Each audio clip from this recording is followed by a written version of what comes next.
up, guys? Look, we're on another episode of Power Players. Look, these live streams are new. This is our second episode of Power Players, all right? Remember, we go live on Monday, Wednesday, and Friday at 1 p.m., all right? On Monday, we have the Strong Side Showdown where we talk about general health, fitness, and wellness.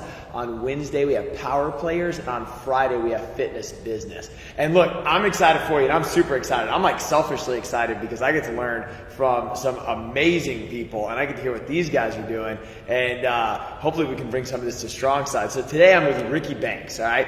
Rickey Banks is the owner of SFX in Roswell, Georgia, and this just happens to be in the fitness space. Last week we had somebody that was in the fitness space, but our goal here is to bring people that are just power players, dominating what they're doing, that are like taking control of everything. We want to learn about you, just rise up together, and that's what this show is all about. So, welcome, Rickey Banks. Hey, Mitchell, thanks for having me. It's a pleasure sitting here and talking to you. Yeah, dude, sitting. I don't know what to like. Well, sit I'm gonna stairs. sit, get comfortable. I'll move around a few times, but let's chop it up. So, yeah, dude, so like what, I know we just recently met and all that, but you're definitely a power player, 100%. But tell us about your story. Like, what are you doing now? What are you doing now? Let's start there. What are you doing now? What am I doing right now? Right now, I'm currently the owner of SFX Fitness in Roswell. We've been in the area for 13 years. I've been the owner for 3 years. We're trying to, there's no trying to, we are taking fitness in our area to the next level. My goal is to build my facility through the community and build our community through my fitness facility. Say it again. My goal is to build my facility through the community, and the community build my fitness facility from the community. That's legit. So it's back and forth, one hand help another. That's awesome, because I know that's what we do here at Strong Side. Like, this place is built for the people. It is run for the people. I tell them all the time that I might be the CEO, but you're the shareholders. Exactly. And our goal is to give everything to you. Right. That's legit. Yeah. When what made you do that? Like, take over SFX? Well, I was in corporate America working a job and just, always been involved in fitness. Just love working out, got certified, trained people outside of work, and moved back up to Chicago, opened up a small facility there with like 4 trainers where they basically just paid me rent, and I trained outside my job just to train people. When I was in Chicago, I went to a few facilities and asked, hey, can I bring my clients here and train them? They said no. So I found a location, found some trainers, let them pay me rent, and started my thing. Was in the process of moving back here to Georgia and with work, and was going to open up a space down in West Midtown, and kind of ran across this opportunity to buy SFX Fitness, and bought SFX Fitness in August of 2017 and walked away from my corporate job in October of 2017. So there's a little overlap, and then you just went all in.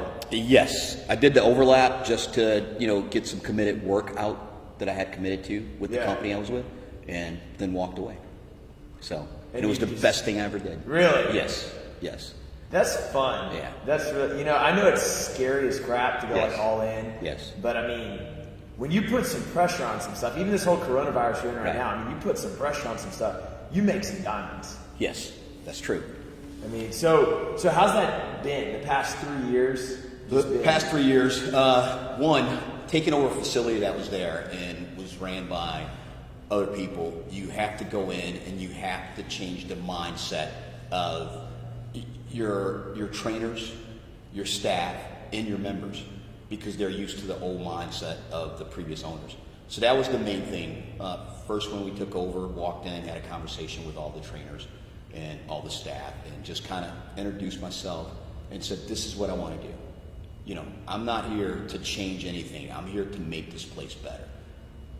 I walked into this club with no intentions on buying it. I walked into this club and went there for another reason. And when I walked in, I said to myself, hey, this is the most beautiful fitness facility I've ever seen. I'm a little different from a lot of people. When I travel, the second thing that I look for is a great restaurant. The first thing I look for is a great gym. Yeah. So I do a lot of traveling, so city to city, I always go to different gyms. So I noticed that, and the person I was with said, hey, let me introduce you to the owner. And it just so happened, me and him talked in April, and we made it happen in August. So what does your gym do? And what I mean by that is I feel like it's not like a Globo gym where it's like, $10 a month, everybody rent your fitness equipment, that's fine. But I also don't feel like it's like we are at Strong Side. At Strong Side, we're very boutique-esque, where it's like we're going to run, 14, 15 classes a day, whatever. But I feel like you have a lot of trainers there. Just tell me about it. Like what? Okay, we currently have close to maybe 15 trainers, and some of those are our class instructors too. So how I label us is we're in between a big box gym, and what I mean by big box gym is an LA Fitness Lifetime, and a boutique gym, which is a training studio. So what sets us in between is most boutique studios you go to or one-on-one training gyms you go to, you can only go there specifically for training with your trainer.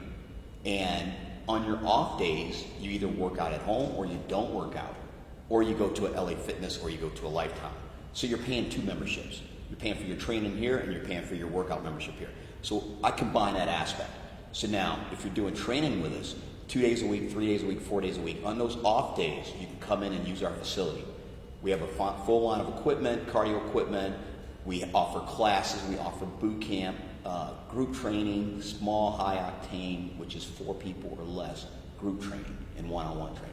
And so, can I go there if I don't want to do training, or I got to work with a trainer? Yes, you can go there if you don't want to do training. You can pay a membership fee. We have two memberships. You can have our silver membership, which is basically just gym access. You can come in, use the equipment. You can use our functional training area, which is our turf area, our battle ropes, and all that good stuff. Or you can do our gold membership. You get all this stuff I just mentioned, plus you got access to all the classes. Oh, so you guys have like classes too, like fitness style classes? Yes. Legit. Yeah. Okay. So that's why I say we fall in between a big box gym and a boutique gym. So we get a lot of people that don't like the LA Fitness or the Lifetime because of all the crowds and the age group difference and all that. And so we get those people that come to our place. What's been your biggest, I like your story of like taking this thing over or whatever, because I used to go into just underperforming clubs all the time. Right. And it was what they would do when I worked for the corporate places too is they would take me to an underperforming club and just try to have me flipped out over and over again. And I remember always coming out there and I could always pick something that I thought was going to be a home run, and it was a massive failure. Yep. And then something that actually was the home run that made it happen. Do you have anything where you're like, maybe you can think of something you screwed up on or didn't, or something that you're like, this is the best thing we've done in 3 years? I would say the marketing part of it was the hardest thing for me to catch a hold on and actually, zero in on what I need to do and what I did not to do. I spent a lot of money that I shouldn't have spent. And then once I zoned in on it, I went full force with it. So my main thing was, when I first came in there, I said, okay, I'm going to do some mailers. Got nothing from it. Yep. Spent money on it, got nothing on it. A few other things I did, got nothing on it. A few people, not the value wasn't there for what I spent. And then I realized I have to zero in on my community. So anything that was going on in my community, whether it was somebody doing a drive or a fundraiser or having an event, I made a donation, I ran an ad, I gave out training, I gave out memberships. I made sure if I got an invitation, I made sure I was there. Yep. Dude, I'm right there with you. We can do even in our advertising. Our advertising is our community. Yes. It's like this person. I think it's very hard to market your gym. Yes. And I don't know if you feel this the same way. When your marketing is photos and videos of people that have nothing to do with your gym. They're like stock photos. Right. Do whatever. And I'm like, dude, even our biggest large marketing pieces are like videos of current people. Yep. And you got to be in that community. Yep. Like you were saying. Yep. It's all about being a community. That's why I made that phrase that, I'm building my facility through the community and I'm building a community through my facility. So that's what I mean by that. Being part of the community, interacting in the community, getting out and meeting people in the community. Invite people to come to your facility for, that are part of the community. And sometimes it's not all about, I've had people come in there. I'm a big person on outreach, and by no means am I in this to make a bunch of money, because we both know that's not going to happen. It could happen, but it takes time. Let's be real. So my pleasure comes from, finding an individual walking in there and them not being able to afford personal training and me offering it to them for free. Just me seeing that individual go from walking in there with no confidence and then seeing that individual walk out of that door with confidence. That's my pleasure. Yeah, 100%. Even, I mean, it's like, really, are they saying no, or do you just not have the right product for them? Like, I mean, like you're saying, like when somebody's like, you know, it's a roundabout way of saying that it is 100%, like that's why we're in it, right? Is to make people just feel better. Feel better. And like you said, just because they can't afford it, it's, you know, because we run into that problem all the time. People that can't afford it. And I'm like, well, is it that they can't afford it, or did you just not have maybe what they want and what they value is not what you presented? Could it be online training? Could it be, you know, there's multiple different things, right? I'm just saying that the end result is let's take no out of our vocabulary. Right. Let's figure out the solution and say, look, somebody came to me because they want to get better. Right. And it would be the world's sweetest dream. Right. To just make everybody better. Right. Exactly. Yeah. Yeah. That's what it's all about, man. It's about, you know, just getting that gut feeling about people. You can see who can afford it or hear their story and get a tweak in your heart for, like, let me see what I can do for this person. You know, and you've been in the industry, you know which one is which, correct? Yeah. Yeah, so. And it is, dude. I mean, it is like, that just plucks some heartstrings. I mean, that's like why the thing starts. Like, I don't want to say that nobody does this because no successful person in our industry is in it. They might make hundreds of millions of dollars, you know, Bob Harper and all this kind of, like, good for them. Like, dude, you're not going to be able to run your business without money. I'm not saying that. Exactly. I'm just saying that it would be very hard to get in the business and stay in the business and be successful in the business if your true underlying passion didn't live in a giving effort to give to other people, where you're like losing almost pieces of you to fill the pieces of other people. Yeah. That's that kind of takes me back to my dad always instilled in me and my brothers that, you know, you make money, money don't make you. Yeah. I don't know if you get what that means. Yeah. But it took me a while to understand that until I became an adult, you know. So, in other words, don't chase money. Chase the thing. Chase the thing. Yeah. Chase your passion. You know, you have to make a living, you know, but chase your passion. Yeah, dude. So before that, so you started FSX or took over SFX 3 years ago. What's like a little bit of your life journey that made you want to like be this power player? Well, you're going to kind of laugh at this. In high school, I've always been active in sports, played football, but lifting weights was not my thing. I remember my senior year, the summer of my senior year of high school, and I was a wide receiver, star position, all that good stuff. And I remember my football coach coming to me that summer for summer workout saying, "Hey, Rick, if you're not benching 225, you may as well go out for soccer." No, that's what he said. Yeah. And I said, well, I guess I'm going out for soccer, you know, because I hated lifting weights. And I ended up playing football anyway. And went to college, had to lift weights. Then after college, I started hanging out with a guy I went to high school. He was a year older than me. Some guys he went to UTEP with, University of Texas, El Paso. They would come visit, or we'd go visit them, and started working out with them. And I remember when I first started working out, my buddy Pat probably laughs about this today. These guys were big guys. They were benching, 315, warming up with 225, going 405, and I could barely bench 135. So they would put me on the bench next to them, so they wouldn't have to change the weight all the time to go down. Yeah. And that's what got me into working out, man. And my older brother Michael, he's out in Salt Lake City, Utah. Body by Banks out there. He's been working out since he was 14, maybe younger than that. And so I kind of follow in his footsteps. So pause on that. Body by Banks, bro. That's legit. That's a good name. Yeah. Body by Banks. Body by Banks has been, I hate to boast on my brother, but he's my older brother and I look up to him, but he's been doing this for probably 32 years. And he's killing the market out there in Salt Lake City.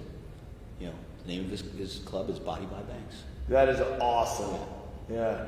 So, did that lead to anything? You're benching 135, everybody else is benching, whatever. And fitness or weights, that's how we're expressing it. Right. And you just see people in the fitness space push out in that way, but I mean, is there like some motivator where you're just like, look, I gotta be the best me. I gotta go get it. And yeah, I'm not unhappy, but I'm not satisfied. Exactly.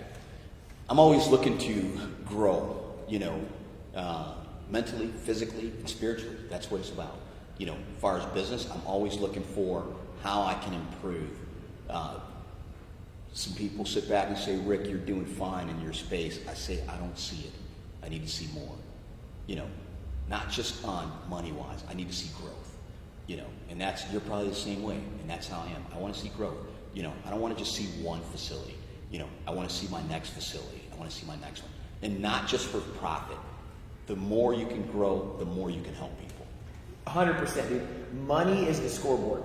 That's all it is. Right. And whether you are measuring that against somebody else, I mean, I think it's going to be short-lived if you're measuring against somebody else. Yes. But it's your marker of success. Exactly. And for us, we're not at multiple locations yet, right. but I look at all the amazing, like I'll tell you this. I mean, this is your time, not mine, but I'm just going to share a story with you. Well, yeah. I want to hear your story too. So one of the big indicators that I measure Strong Side on is how many weeks back we have Transformation Tuesdays. Right. So every Tuesday we put out somebody that's had a transformation, muscle gain, fat loss, and whatever. Right. And I'm like, if we're only 3 weeks backlogged, we're in trouble. Like, we need like 9, 12, 18 weeks backlogged, right? And I see all these people have all this success, and everybody's like, oh man, I love all these classes, I love whatever. And I'm like, are we really going to limit that to a couple hundred people in Woodstock, Georgia? Like, that's going to be our scoreboard. Right. Is that for the rest of our life, all we can do is selfishly help the cool kids in Woodstock, Georgia. No. And that's not what I want. I want a bigger scoreboard with... We're gonna now, like you said, community. Every entity that we go into is about spreading the community. Right. But it sounds pretty selfish to me to just be like, this is all we can do. Right. Yeah. That's a closed mind. Yeah. You have to think outside the box. You have to think bigger. But think wisely. Yeah. So what happened next? So you go college. You go just straight to corporate America? Or? Yep, working corporate America. What'd you do? I always worked in telecommunications. Started out with back then it was Continental Cable or American Cable, whatever it is. Now it's considered Xfinity Cable. Okay. And when I lived in Arizona, I worked for Cox Communications out there. So it's always been in telecommunications, and always done working out or training while I was doing this. So it's just a side passion. Yeah. Until eventually I decided to take that, that leap of faith and step out there and do it. You just got, what was that, just bottled up, and you feel like a cage lion or something? Well, I wouldn't say bottled up. It was more of a, I guess, a nervous feeling bottled up, I guess. But, once you decide to do it, you do it, man. You talk to some people that you respect and, and value their opinion, and that kind of helps you make that decision. Yeah. So. That's cool, dude. So what's the next thing you want to do? Like, what do you want to do with SFX? Or maybe it's inside SFX. There's some cool things that you're like, oh, this is our next. Without giving away all your secrets, like the next thing you want to do, or what's the next project? What are you doing? There's no secret, especially in the fitness industry. There's something I'm gonna do within SFX. This kind of slowed it down with what's going on with the corona disease and everything, or virus.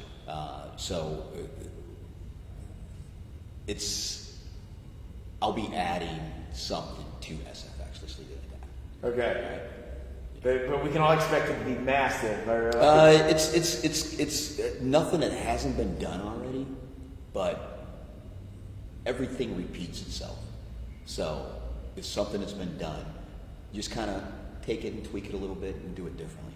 I mean, that's kind of like what a lot of, like you kind of hit the nail on the head there when you said that there's no secrets in the fitness space. Right. And I tell people all the time, like, there's the best exercise. That is the only one that we would do. Right, like, we would just do that. So, like, a lot of the stuff gets rewrapped. There's nothing wrong with that. You're just making improvements on it. Yep. You don't have all the answers. You're trying to figure things out. If you're going to add a new class or whatever, it's not, exercise isn't new. How you're doing it might be better. How you're doing it might be better or different, yes. Yeah. So. That's awesome, dude. So what you got what, 15 trainers? Around 15 trainers, yes. And the goal is like you add more? Or? No, I'm pretty well set with what I have. 15 trainers is a good number. That's a lot. Yeah. That's a lot of trainers. Most of the trainers have been there with the facility since they've been around. When I came on, I might have bought maybe 4 new trainers on. So, in your facility, how many people, let's say for every 100 members, like what's your penetration rate on training? Like how many people are doing training a lot? Well, I probably have, I want to say, probably about 60 to 65, 70% of people do some type of added service, whether it's one-on-one training or whether it's boot camps or group training. So that's unreal, and anybody watching at home, like that must be a really good product that you have. Well, it's not unreal when you're set up, when people think you're just basically personal training gym, and they come in there and they end up joining as a member also. Yeah. So that's not an unreal number. I mean, well, like Lifetime, for example. That's what I used to work for. On average, 3 to 4% of the members will take advantage of some personal training type service.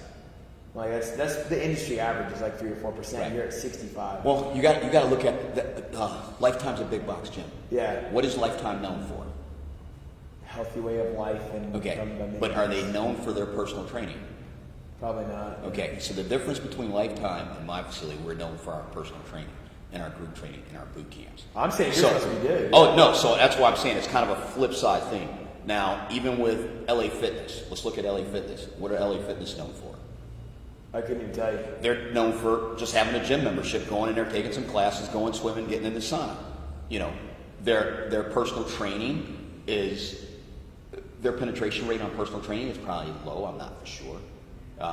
So if you flip that, and we're known more for our personal training than for gym memberships, that's why our number is so much higher. Yeah.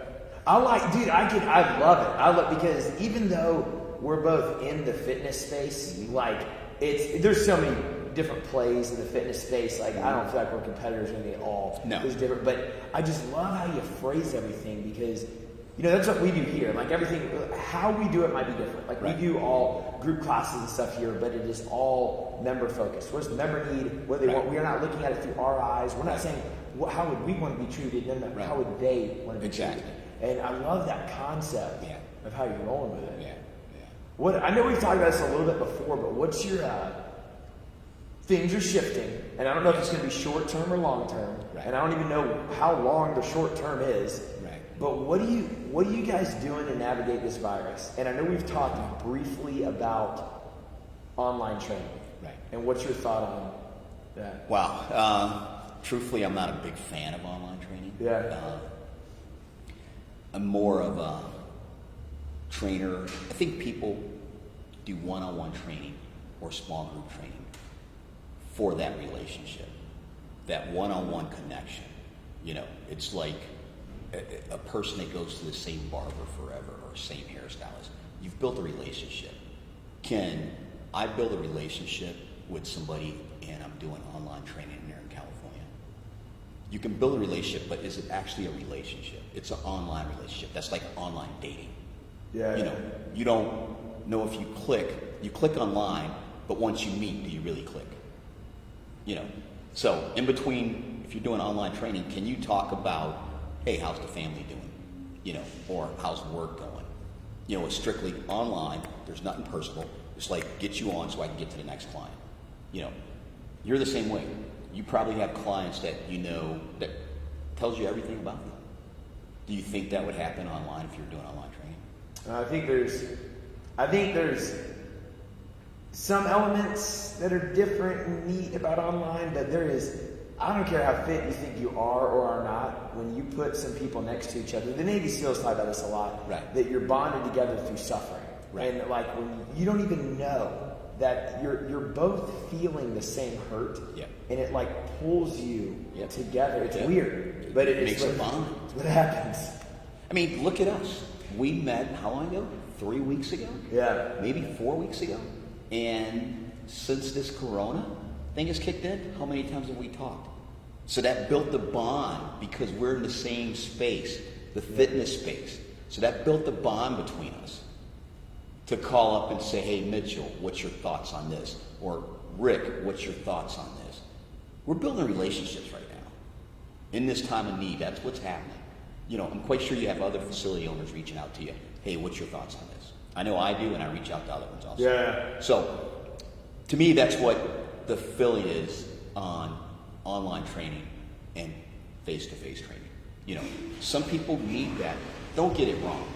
Some people can do online training and be successful, but most people do one-on-one training face-to-face or small group training face-to-face because they need that accountability. They need to show up somewhere. Anybody can show up at home, but it's about what you do at home. Yeah. Like me, for example, if I'm going to work out when I was working, I could not go home. I had to take my workout clothes with me because if I went home got the best of me. Yeah. So. I ain't going out again. The phone rings, the TV, you sit down, anything can happen. So that's how I put that on the aspect of online training and one-on-one training. A lot of people are not going to like that comment, but it is what it is. I don't even think your comment's more or less about like whether it works or not. You're Right. saying like social environment, like right now, New York's like on lockdown, right? Right. And you know what a peloton bike is, right? Yes. So all these people that have peloton bikes are, you can communicate to the app. Yes. But they're in their apartments and they're turning their bikes towards the windows. Yep. So they can see each other. Yeah. Because you want that human You need interaction. that human interaction. That's the thing. Yep. Technology is amazing and will Yeah. get you so far, but I don't think we're ever going to lose that like needy. Like we'll have people that come in here that work in AI and all kinds of stuff, but they're like, I still need that. I need to bleed with another human for 5 minutes. Yeah. So would you rather do a face-to-face, sit down and talk, or one where I'm on this screen, you're on this screen? I'd rather do face to face. Exactly. I want to read because I'm just like that. I want to read everything about you. Yep. Like where are you looking? How are you sitting? Yep. Am I asking the right questions? Yep. Are you understanding what I'm saying? Yep. Like I need that. Yeah. Same thing with training. Yeah. So. That's legit. So all right. So let's say 3 years. Everybody does 5. 3 years. What is a big thing you want to tackle in this fitness space? What would you like to see happen in your fitness space? 3 years. I'm a power player. I want to do blank. 3 years, power player.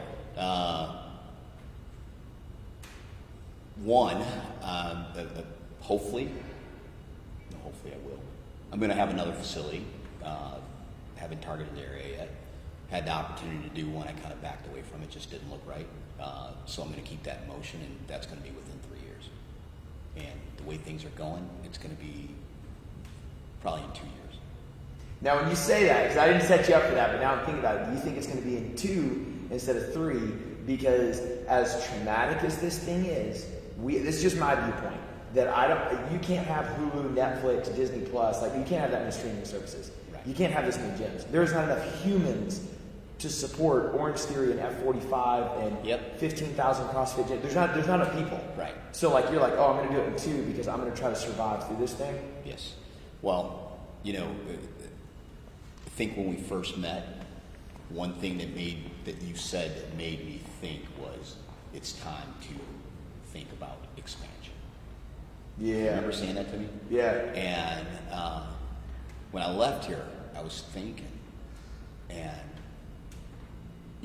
it's like this. There's so many small gyms everywhere. There's a lot of big box gyms everywhere. So this is a time where you man up and you grind. And don't create enemies, create friends. And some gym owners or small facility owners, possibly, not saying, they won't make it through this. And it's probably going to be a large percentage, just like a lot of companies will not make it through this. Yeah, it's going to be nasty. It's, if you think about big box, not facilities, but stores and different businesses, who's our power players right now during this time? Amazon, grocery stores, Publix, Target, So that's going to push a lot of other businesses out. And that's going to leave room for small businesses that were able to stay in the game to expand. I'm with you, dude. I think it's going to shift into a whole new deal, Yeah. and it's not even going to be at the end of this, it's not even going to be, oh, they made it through and they just kept doing their thing. It's going to be some company that shifted everything, and out of it, they were somebody completely different or something completely different. Right. They just happened to start this way, but they went Right. like this all around it. Yeah, I mean, I'm looking at you and talking to you, and the times we have talked, you're going to have your second location. I'm just trying to hang on your level. Dude. No, don't even put it that way, because I'm learning from you. But you're going to, because you're that type of guy, that you're thinking outside the box and you're thinking big, you know. And I'm the same way. I'm like, okay, this is how I'm going to stabilize myself through this situation. But on the other side, this is what I want to think about, how to get to that. Once we're to the other side, what to do next, and have that plan already written out. Like you said to me, you said, don't sit idle. This is the time you think about your next plan. You didn't know I locked in